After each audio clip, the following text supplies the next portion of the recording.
Robinson Crusoe by Daniel Defoe. Chapter 18. The Ship Recovered. While we were thus preparing our designs, and had first, by main strength, heaved the boat upon the beach so high that the tide would not float her off at high water mark, and besides had broke a hole in her bottom too big to be quickly stopped, and were set down musing what we should do, we heard the ship fire a gun, and make a waft with her ensign, as a signal for the boat to come on board. But no boat stirred, and they fired several times, making other signals for the boat. At last, when all their signals and firing proved fruitless, and they found the boat did not stir, we saw them, by the help of my glasses, hoist another boat out and row towards the shore. And we found, as they approached, that there were no less than 10 men in her, and that they had firearms with them.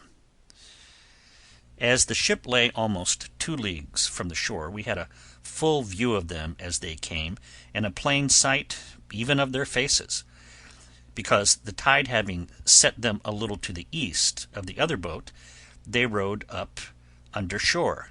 to come to the same place where the other had landed, and where the boat lay. By this means, I say, we had a full view of them, and the captain knew the persons and characters of all the men in the boat, of whom he said there were 3 very honest fellows who, he was sure, were led into this conspiracy by the rest, being overpowered and frightened, but that, as for the boatswain, who it seems was chief officer among them and all the rest, they were as outrageous as any of the ship's crew, and were no doubt made desperate in their new enterprise, and terribly apprehensive he was that they would be too powerful for us. I smiled at him, and told him that men in our circumstances were past the operation of fear, that seeing almost every condition that could be was better than that which we were supposed to be in, we ought to expect that the consequence, whether death or life, would be sure to be a deliverance. I asked him what he thought of the circumstances of my life, and whether a deliverance was not worth venturing for. "And where, sir," said I, "is your belief of my being preserved here on purpose to save your life, which elevated you a little while ago?" "For my part," said I, "there seems to be but one thing amiss in all the prospect of it." "What is that?" says he. "Why," said I, "it is that, as you say, there are 3 or 4 honest fellows among them which should be spared. Had they been all of the wicked part of the crew, I should have thought God's providence had singled them out,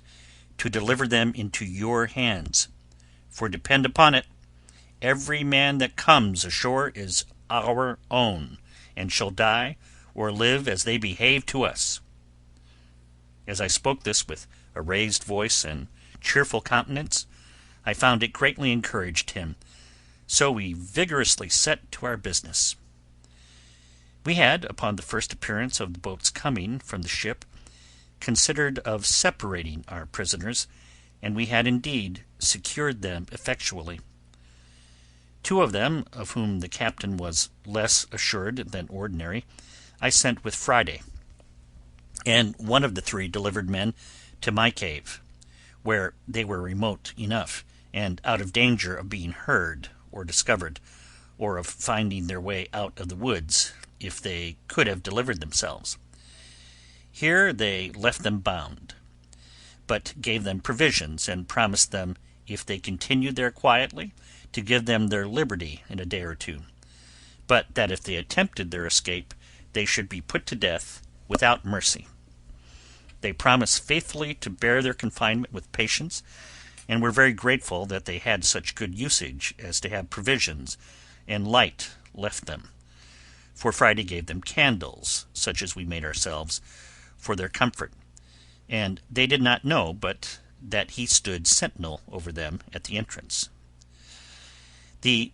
other prisoners had better usage. 2 of them were kept pinioned, indeed, because the captain was not able to trust them.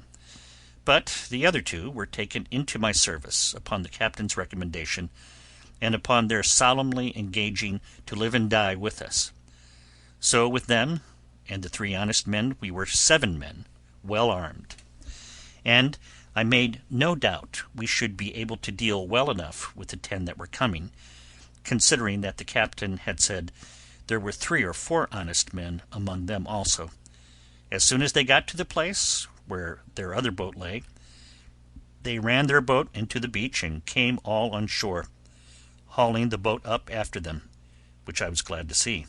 for I was afraid they would rather have left the boat at an anchor some distance from the shore, with some hands in her to guard her, and so we should not be able to seize the boat. Being on shore, the first thing they did, they ran all to their other boat, and it was easy to see they were under a great surprise to find her stripped, as above, of all that was in her, and a great hole in her bottom. After they had mused a while upon this, they set up 2 or 3 great shouts, hallooing with all their might to try if they could make their companions hear.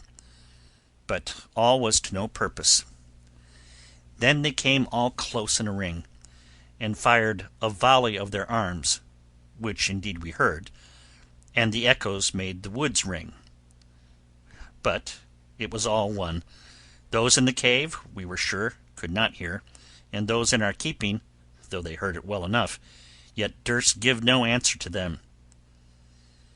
They were so astonished at the surprise of this, that, as they told us afterwards, they resolved to go all on board again to their ship, and let them know that the men were all murdered, and the long-boat staved. Accordingly, they immediately launched their boat again, and got all of them on board. The captain was terribly amazed, and even confounded at this, believing they would go on board the ship again and set sail, giving their comrades over for lost, and so he should still lose the ship, which he was in high hopes he should have recovered, but he was quickly as much frightened the other way. They had not been long put off with the boat, when we perceived them all coming on shore again, but with this new measure in their conduct, which it seems they consulted together upon, that is, to leave 3 men in the boat, and the rest go on shore, and go up into the country to look for their fellows. This was a great disappointment for us, for now we were at a loss what to do,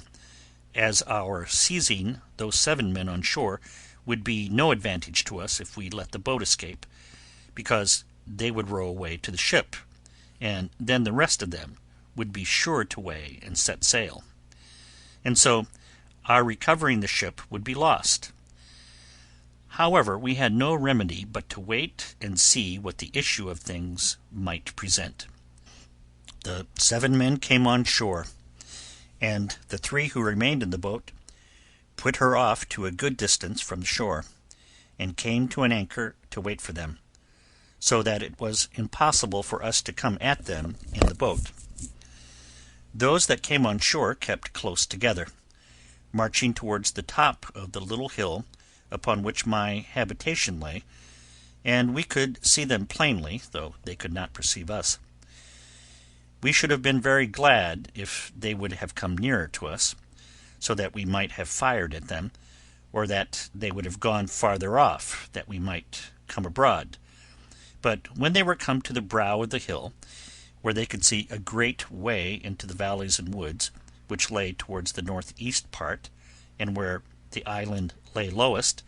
they shouted and hallooed till they were weary, and not caring, it seems, to venture far from the shore, nor far from one another, they sat down together under a tree to consider it.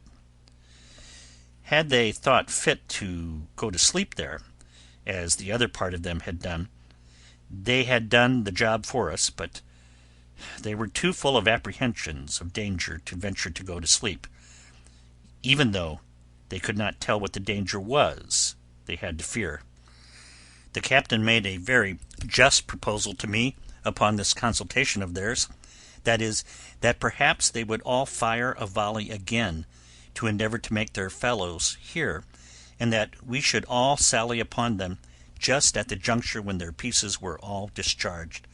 and they would certainly yield, and we should have them without bloodshed.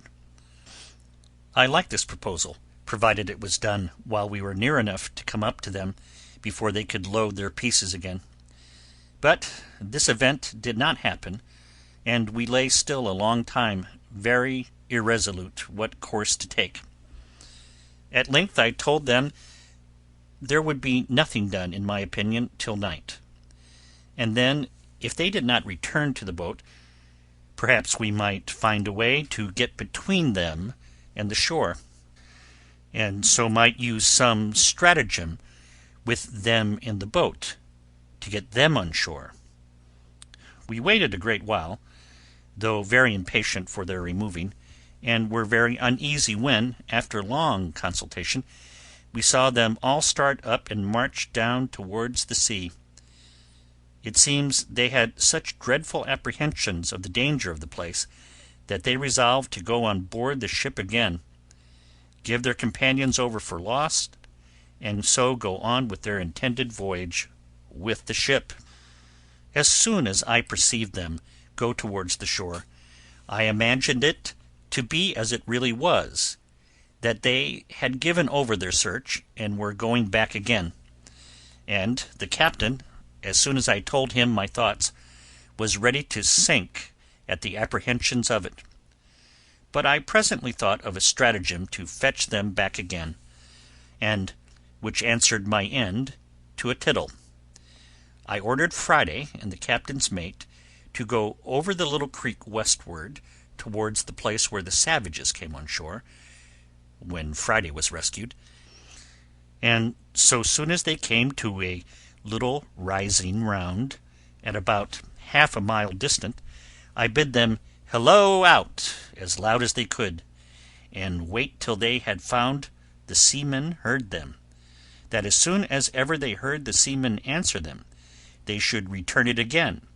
and then, keeping out of sight, take a round, always answering when the others hallooed, to draw them as far into the island and among the woods as possible, and then wheel about again to me by such ways as I directed them. They were just going into the boat when Friday and the mate hallooed, and they presently heard them, and answering, ran along the shore westward towards the voice they heard. When they were stopped by the creek, where the water being up, they could not get over, and called for the boat to come up and set them over, as indeed I expected. When they had set themselves over, I observed that the boat being gone a good way into the creek, and, as it were, in a harbour within the land, they took one of the 3 men out of her, to go along with them, and left only 2 in the boat, having fastened her to the stump of a little tree on the shore. This was what I wished for, and immediately leaving Friday and the captain's mate to their business, I took the rest with me, and crossing the creek out of their sight, we surprised the 2 men before they were aware, one of them lying on the shore, and the other being in the boat. The fellow on shore was between sleeping and waking, and going to start up. The captain, who was foremost, ran in upon him and knocked him down, and then called out to him in the boat to yield, or he was a dead man. They needed very few arguments to persuade a single man to yield, when he saw 5 men upon him, and his comrade knocked down. Besides,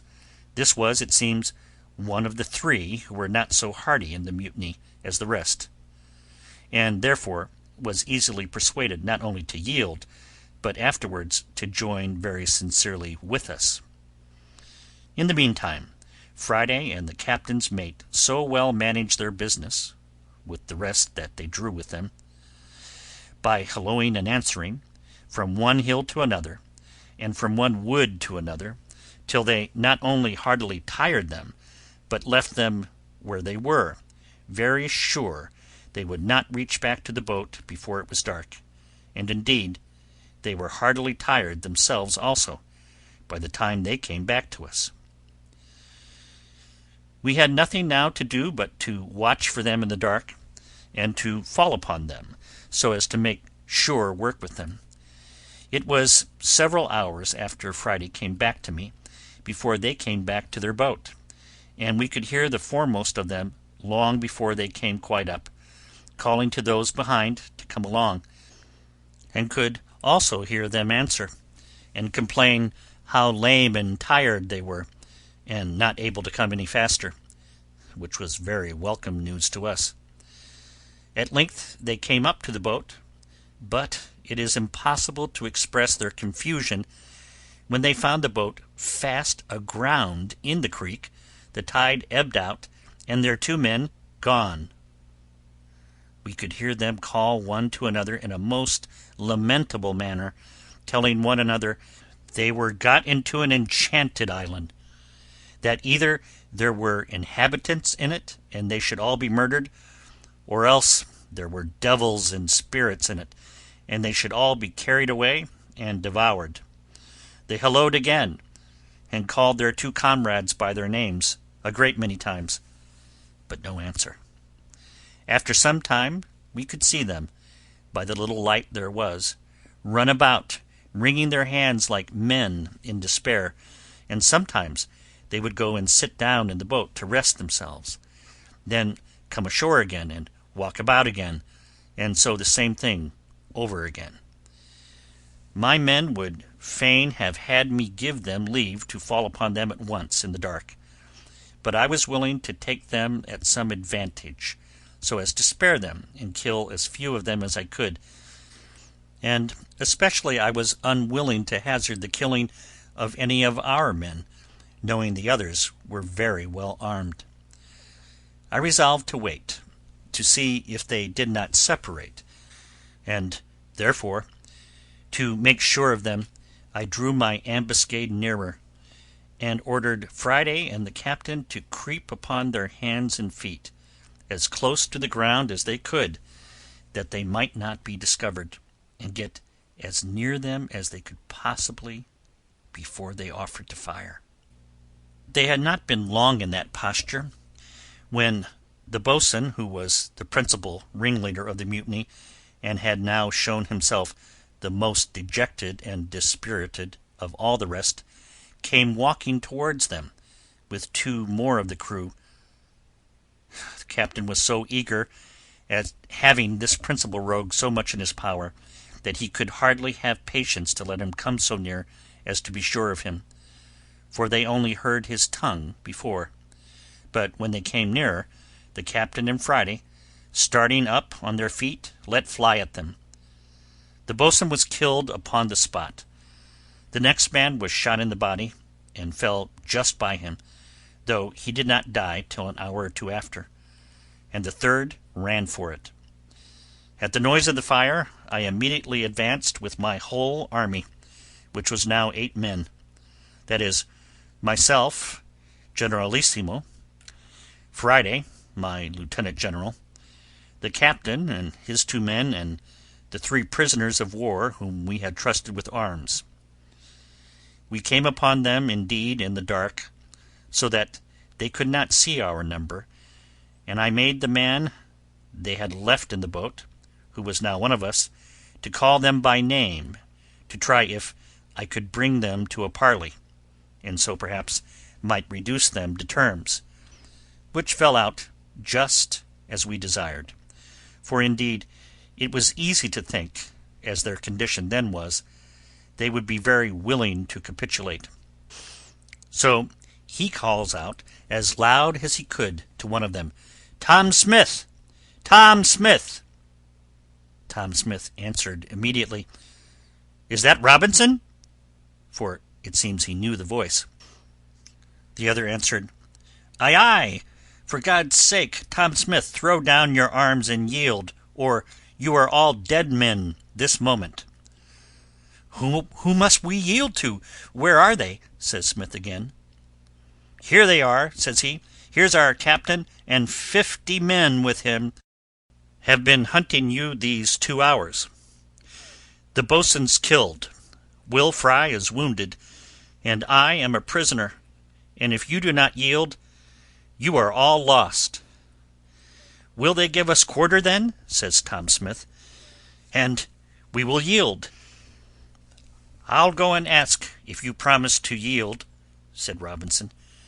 So he asked the captain, and the captain himself then calls out, "You, Smith, you know my voice. If you lay down your arms immediately, and submit, you shall have your lives, all but Will Atkins." Upon this Will Atkins cried out, "For God's sake, captain, give me quarter. What have I done? They have all been as bad as I." Which, by the way, was not true, for it seems this Will Atkins was the first man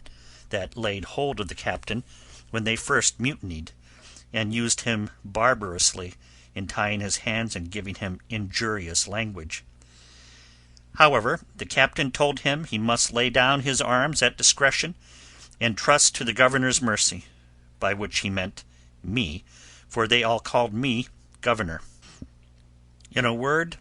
they all laid down their arms and begged their lives, and I sent the man that had parleyed with them, and 2 more, who bound them all, and then my great army of 50 men, which with those 3 were in all but 8, came up and seized upon them, and upon their boat, only that I kept myself and 1 more out of sight, for reasons of state. Our next work was to repair the boat, and think of seizing the ship. And as for the captain, now he had leisure to parley with them, he expostulated with them upon the villainy of their practices with him, and upon the further wickedness of their design, and how certainly it must bring them to misery and distress in the end, and perhaps to the gallows. They all appeared very penitent, and begged hard for their lives. As for that, he told them they were not his prisoners, but the commanders of the island, that they thought they had set him on shore in a barren, uninhabited island, but it had pleased God so to direct them that it was inhabited, and that the governor was an Englishman, and that he might hang them all there if he pleased. But as he had given them all quarter, he supposed he would send them to England to be dealt with there as justice required, except Atkins, whom he was commanded by the governor to advise to prepare for death, for that he would be hanged in the morning. Though this was all but a fiction of his own, yet it had its desired effect. Atkins fell upon his knees to beg the captain to intercede with the governor for his life, and all the rest begged of him, for God's sake, that they might not be sent to England. It now occurred to me that the time of our deliverance was come, and that it would be a most easy thing to bring these fellows in to be hearty in getting possession of the ship. So I retired in the dark from them, that they might not see what kind of governor they had, and called the captain to me. When I called, at a good distance, one of the men was ordered to speak again, and say to the captain, "Captain, the commander calls for you." And presently the captain replied, "Tell his excellency I am just coming." This more perfectly amazed them, and they all believed that the commander was just by with his 50 men. Upon the captain coming to me, I told him my project for seizing the ship, which he liked wonderfully well, and resolved to put it in execution the next morning. But in order to execute it with more art, and to be secure of success, I told him we must divide the prisoners, and that he should go and take Atkins, and 2 more of the worst of them, and send them pinioned to the cave where the others lay. This was committed to Friday, and the 2 men who came on shore with the captain. They conveyed them to the cave as to a prison, and it was, indeed, a dismal place, especially to men in their condition. The others I ordered to my bower, as I called it, of which I have given a full description, and as it was fenced in, and they pinioned, the place was secure enough, considering they were upon their behaviour. To these in the morning I sent the captain, who was to enter into a parley with them, in a word, to try them, and tell me whether he thought they might be trusted or not to go on board and surprise the ship. He talked to them of the injury done him, of the condition they were brought to, and that, though the governor had given them quarter for their lives as to the present action, yet that if they were sent to England they would all be hanged in chains, but that if they would join in so just an attempt as to recover this ship, we would have the governor's engagement for their pardon. Any one may guess how readily such a proposal would be accepted by men in their condition. They fell down on their knees to the captain, and promised, with the deepest imprecations, that they would be faithful to him to the last drop, and that they should owe their lives to him, and would go with him all over the world, that they would own him as a father to them as long as they lived. Well, says the captain, I must go and tell the governor what you say, and see what I can do to bring him to consent to it. So he brought me an account of the temper he found them in, and that he verily believed they would be faithful. However, that we might be very secure, I told him he should go back and choose out those 5, and tell them, that they might see he did not want men, that he would take out those 5 to be his assistants, and that the governor would keep the other 2, and the 3 that were sent prisoners to my castle, that is, my cave, as hostages for the fidelity of those 5, and that if they proved unfaithful in the execution, the 5 hostages should be hanged in chains alive on the shore. This looked severe, and convinced them that the governor was in earnest. However, they had no way left but to accept it, and it was now the business of the prisoners as much as of the captain to persuade the other 5 to do their duty. Our strength was now thus ordered for the expedition. First, the captain, his mate, and passenger. Second, the 2 prisoners of the first gang, to whom, having their character from the captain, I had given their liberty, and trusted them with arms. Third, the other 2 that I had kept till now in my bower, pinioned, but on the captain's motion had now released. Fourth, these 5 released at last, so that there were 12 in all, besides 5 we kept prisoners in the cave for hostages. I asked the captain if he was willing to venture with these hands on board the ship, but as for me and my man Friday, I did not think it was proper for us to stir, having 7 men left behind, and it was employment enough for us to keep them asunder and supply them with victuals. As to the 5 in the cave, I resolved to keep them fast, but Friday went in twice a day to them to supply them with necessaries, and I made the other 2 carry provisions to a certain distance, where Friday was to take them. When I showed myself to the 2 hostages, it was with the captain, who told them I was the person the governor had ordered to look after them, and that it was the governor's pleasure they should not stir anywhere but by my direction, that if they did, they would be fetched into the castle and be laid in irons, so that, as we never suffered them to see me as governor, I now appeared as another person, and spoke of the governor, the garrison, the castle, and the like, upon all occasions. The captain now had no difficulty before him but to furnish his 2 boats, stop the breach of one, and man them. He made his passenger captain of one, with 4 of the men, and himself, his mate, and 5 more went in the other, and they contrived their business very well, for they came up to the ship about midnight. As soon as they came within call of the ship, he made Robinson hail them, and tell them that they had brought off the men in the boat, but that it was a long time before they had found them, and the like, holding them in a chat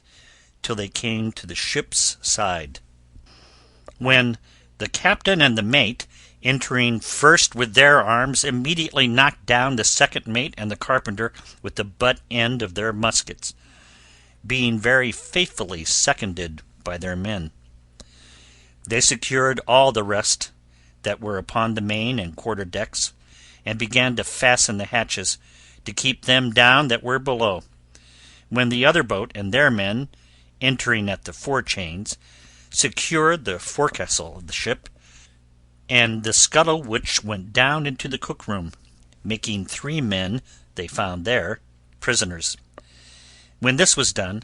and all safe upon deck, the captain ordered the mate, with 3 men, to break into the round-house, where the new rebel captain lay,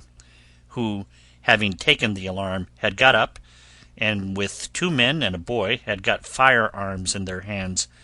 and when the mate, with the crow, split open the door, the new captain and his men fired boldly among them, and wounded the mate with a musket ball, which broke his arm, and wounded 2 more of the men, but killed nobody.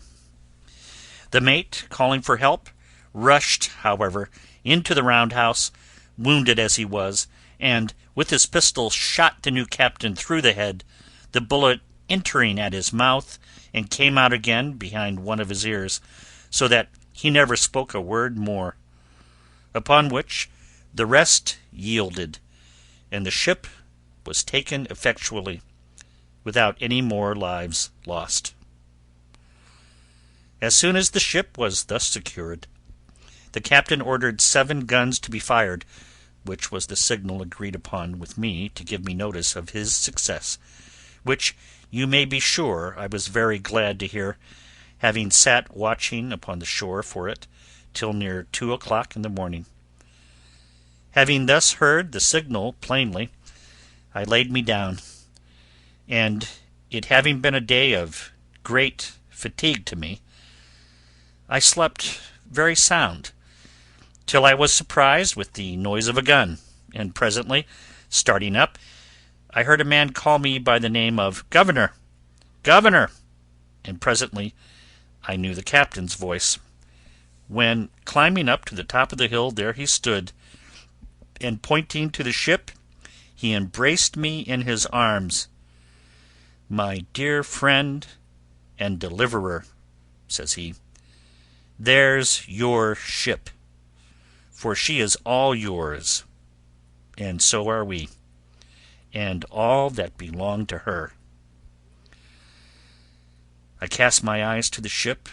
and there she rode, within little more than half a mile of the shore, for they had weighed her anchor as soon as they were masters of her, and, the weather being fair, had brought her to an anchor just against the mouth of the little creek, and the tide being up, the captain had brought the pinnace in near the place where I had first landed my rafts, and so landed just at my door. I was at first ready to sink down with surprise, for I saw my deliverance, indeed, visibly put into my hands, all things easy, and a large ship just ready to carry me away, whither I pleased to go. At first, for some time, I was not able to answer him one word, but as he had taken me in his arms, I held fast by him, or I should have fallen to the ground. He perceived the surprise, and immediately pulled out a bottle from his pocket and gave me a dram of cordial, which he had brought on purpose for me. After I had drunk it, I sat down upon the ground, and though it brought me to myself, yet it was a good while before I could speak a word to him. All this time the poor man was in as great an ecstasy as I, only not under any surprise as I was, and he said 1,000 kind and tender things to me, to compose and bring me to myself. But such was the flood of joy in my breast that it put all my spirits into confusion. At last it broke out into tears, and in a little while, after I recovered my speech, I then took my turn and embraced him as my deliverer, and we rejoiced together. I told him I looked upon him as a man sent by heaven to deliver me, and that the whole transaction seemed to be a chain of wonders, that such things as these were the testimonies we had of a secret hand of Providence governing the world, and an evidence that the eye of an infinite power could search into the remotest corner of the world and send help to the miserable whenever he pleased. I forgot not to lift up my heart in thankfulness to heaven. And what heart could forbear to bless him, who had not only in a miraculous manner provided for me in such a wilderness, and in such a desolate condition, but from whom every deliverance must always be acknowledged to proceed. When we had talked a while, the captain told me he had brought me some little refreshment, such as the ship afforded, and such as the wretches that had been so long his masters had not plundered him of. Upon this he called aloud to the boat, and bade his men bring the things ashore that were for the governor. And indeed it was a present, as if I had been one that was not to be carried away with them, but as if I had been to dwell upon the island still. First, he had brought me a case of bottles full of excellent cordial waters, 6 large bottles of Madeira wine, the bottles held 2 quarts each, 2 pounds of excellent good tobacco, 12 good pieces of the ship's beef, and 6 pieces of pork, with a bag of peas and about 100 weight of biscuit. He also brought me a box of sugar, a box of flour, a bag full of lemons, and 2 bottles of lime juice, and abundance of other things. But besides these, and what was 1,000 times more useful to me, he brought me 6 new clean shirts, 6 very good neckcloths, 2 pair of gloves, 1 pair of shoes, a hat, and 1 pair of stockings, with a very good suit of clothes of his own, which had been worn but very little. In a word, he clothed me from head to foot. It was a very kind and agreeable present, as anyone may imagine, to one in my circumstances. But never was anything in the world of that kind so unpleasant, awkward, and uneasy as it was to me to wear such clothes at first. After these ceremonies were past, and after all his good things were brought into my little apartment, we began to consult what was to be done with the prisoners we had, for it was worth considering whether we might venture to take them with us or no, especially 2 of them, whom he knew to be incorrigible and refractory to the last degree. And the captain said he knew they were such rogues that there was no obliging them, and if he did carry them away, it must be in irons, as malefactors, to be delivered over to justice at the first English colony he could come to, and I found that the captain himself was very anxious about it. Upon this I told him that, if he desired it, I would undertake to bring the two men he spoke of, to make it their own request that he should leave them upon the island. "I should be very glad of that," said the captain, "with all my heart." "Well," says I will send for them and talk with them for you." So I caused Friday and the two hostages, for they were now discharged, their comrades having performed their promise. I caused them to go to the cave and bring up the 5 men, pinioned as they were to the bower, and keep them there till I came. After some time I came thither dressed in my new habit, and now I was called governor again. Being all met, and the captain with me, I caused the men to be brought before me, and I told them I had got a full account of their villainous behaviour to the captain, and how they had run away with the ship, and were preparing to commit further robberies, but that Providence had ensnared them in their own ways, and that they were fallen into the pit which they had dug for others. I let them know that by my direction the ship had been seized, that she lay now in the road, and they might see by and by that their new captain had received the reward of his villainy, and that they would see him hanging at the yard arm. That, as to them, I wanted to know what they had to say why I should not execute them as pirates, taken by the fact, as by my commission, they could not doubt but I had authority so to do. One of them answered in the name of the rest that they had nothing to say but this, that when they were taken the captain promised them their lives, and they humbly implored my mercy. But I told them I knew not what mercy to show them, for, as for myself, I had resolved to quit the island with all my men, and had taken passage with the captain to go to England. And as for the captain, he could not carry them to England other than as prisoners in irons, to be tried for mutiny and running away with the ship, the consequence of which, they must needs know, would be the gallows. So that I could not tell them what was best for them, unless they had a mind to take their fate in the island. If they desired that, as I had liberty to leave the island, I had some inclination to give them their lives, if they thought they could shift on shore. They seemed very thankful for it, and said they would much rather venture to stay there than be carried to England, to be hanged.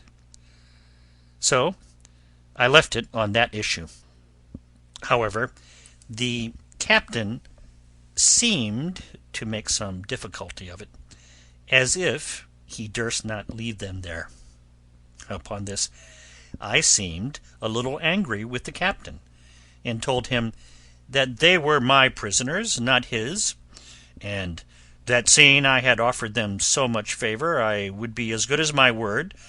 and that if he did not think fit to consent to it, I would set them at liberty as I found them, and if he did not like it, he might take them again if he could catch them. Upon this they appeared very thankful,